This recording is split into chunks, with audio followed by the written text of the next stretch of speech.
2015 Jeep Grand Cherokee, ladies and gentlemen, once again back on the channel. I know a lot of you guys like to see the Jeep on the channel. Decided, since I have to do a repair to her anyways, I might as well show you guys. Let's go ahead inside the cab, show you what the code is, and then I'll explain.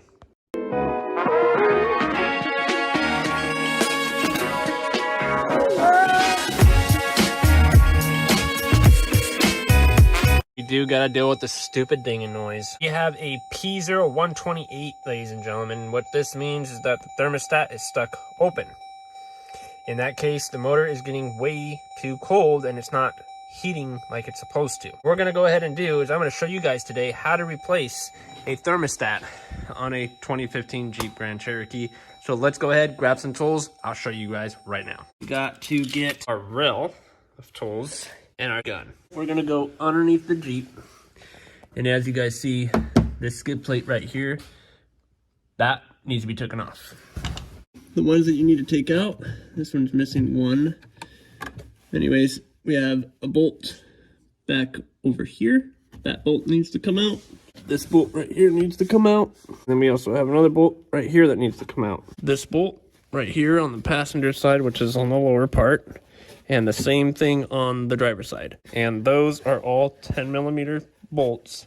Also, you're gonna need to take that out because that is also holding it.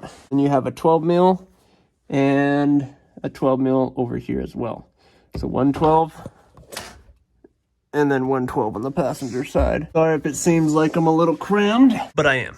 I'm doing this on the floor, so I really don't want to put this on jacks. So the two bolts that were sitting in the back of the skid plate are actually 13mm. I don't know why I said 12, but it is 13. So take those two out. And once you get that out, make sure you get the clip. And then the skid panel should come right out. You're gonna see this red cap here. Now this is where you flush your coolant. This is called a petcock. Not a lot of people know that. Well, especially if you're learning about cars, you won't know that either. But yes, this is what this is referred as. This is a petcock. You're gonna wanna either do two things. You can stick a hose over this, get your drain pan, let it drain into that. That will prevent any splashes onto your nice concrete or whatever the case may be, because this stuff does get sticky. It does get messy. There's a choice. Or you can just open up the petcock, have a bucket about maybe yay high, and let it pour out. But we have to empty all the coolant out because we are going to be replacing the thermostat. I always go with method one, which is hooking up just a hose to the petcock and then opening it with the flathead screwdriver, and then boom, boom. Now, to get it to go faster,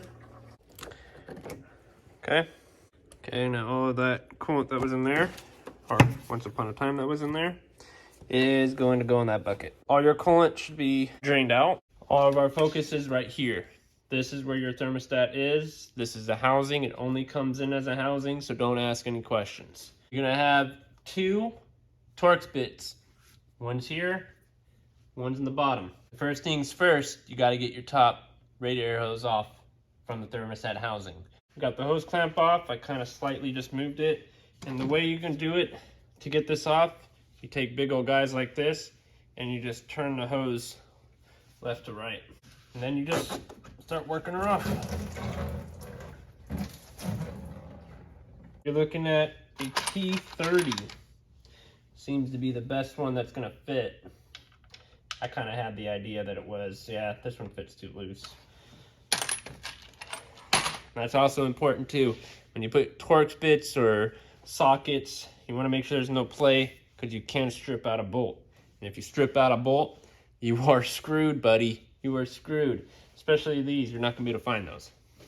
What is up, ladies and gentlemen? I don't know what happened with the last course of this video, but I know I recorded it. I don't know if I deleted it or did my phone just not want to keep it anymore and it just deleted it itself. I mean, after all, it is an iPhone, but iPhones do capture way better depth videos, so that's the reason why I bought it, and that's the reason why I film on it. The video has been deleted, as you guys know, and I'm going to go ahead and explain the last steps for you so you don't get confused. After you go ahead and put on your thermostat on the 2015 Jeep Grand Cherokee, that's all you're going to need to do is put that hose back on, put the clamps back on, make sure that everything is buckled up and plugged back in before you guys move on to the next step. You're going to take one of these guys, what I've been holding up in the video this whole entire time. Now, why do you need one of these? This is what is called a burper. Now, why do you need a burper? It's because you need to get all the air bubbles out from the radiator from the motor. You don't want any air bubble system because it will cause you to overheat. And you don't want to overheat at all. Overheating is bad. It's the worst thing that you can do to a motor. So why? This is the reason why right here. We need to prevent that from happening. So you're going to go ahead and put coolant all the way up to this line right here and make sure that it's not completely to the top, because you're going to be revving the engine once it gets to operating temperature. You're going to make sure that all air bubbles is out of the system before you go ahead and shut the vehicle off. You want those air bubbles to stop flowing from the top of this guy right here. You don't want to see any bubbles at all in the fluid once it's in here.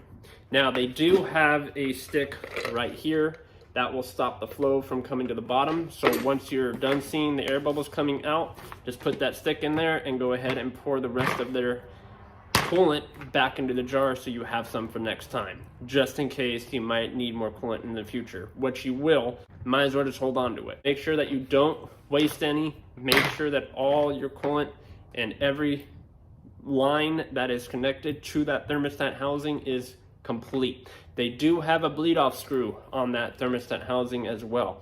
You can open it to make sure that all the air bubbles are out, or you can just do it my way. And my way is just filling this up, making it come up to operating temp, let it open that thermostat, let it have all the air bubbles in here instead of in your radiator, so that way you don't have any overheating issues. Like I say, I stress that very wellly because, as you guys know, I am a mechanic. I deal with this stuff all the time. I've been working on so many cars, and so many people mess this part up.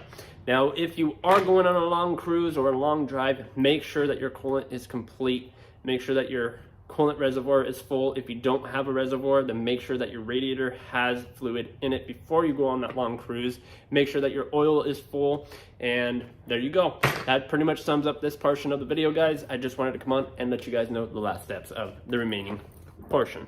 You guys were just watching Tough Builds. My name is Chris. I hope you guys enjoyed this episode. If you did, go ahead and hit the thumbs up. Make sure that you guys share this with your friends and family, because we are trying to get up to 2K by the middle of 2023. And I hope you guys did enjoy your Christmas as well as your Christmas Eve. And let's make New Year's resolution better than last year. Let's grow. Let's get tough. Let's keep building.